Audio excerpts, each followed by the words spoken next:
Sushi is very popular, and there is a lot of money that woodworkers can make selling sushi boards. Today I'm going to show you two different versions, one of which is simpler and that you can build even just with a circular saw. You can sell sushi boards in many different sizes, but the ones I'm making here today are 12 inches long and 5.5 inches wide, and the material is 3/4 of an inch. I will be using walnut, and the first step is to make the cut by length, which I make with a miter saw, but you can use even just a circular saw. And while I'm finishing the cuts, please hit the subscribe button if you haven't already done so. It helps me grow the channel and bring you even more videos. Thank you. Here you can see in a snapshot the two different versions, and one is gonna be harder to build and more expensive. For the first version, which has more details, you will need a table saw. And the cuts are a little bit complicated, but if you follow these instructions, you will see that you will get the hang of it. It creates very nice corners that are at 22 degrees, but with a finish that is very nice to the top of the board. Lengthwise, the table saw is perfect to create this detail. But for the cut to the side, the miter saw is going to be more precise. And here, as you can see, the details of this first version are very nice, and that is why it's more expensive, because it's more time consuming. While the second version, instead of doing cuts with the table saw or the miter saw, you can just sand the sides with the sander. And that is why it's going to be faster.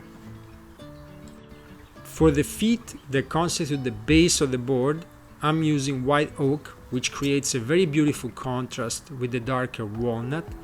And for the simpler version of the board, I cut the feet at 90 degrees. Everything is very simple and similar form.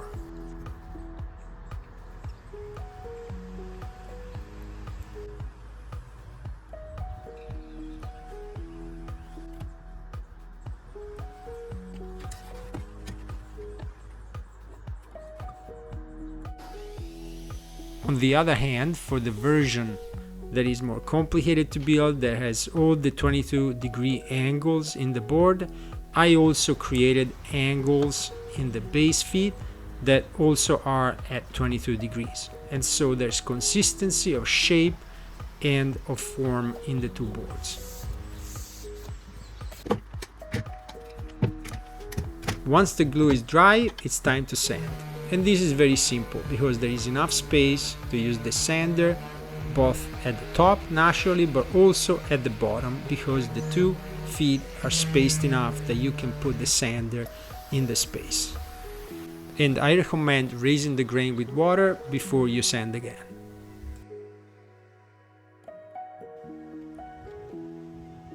Once you're done sanding, it's time to apply the finish, and naturally here, these being sushi boards where food goes on top, you should use a food-safe finish. In this case, I use the same finish that you can apply on cutting boards, because like cutting boards, sushi boards come into contact with food.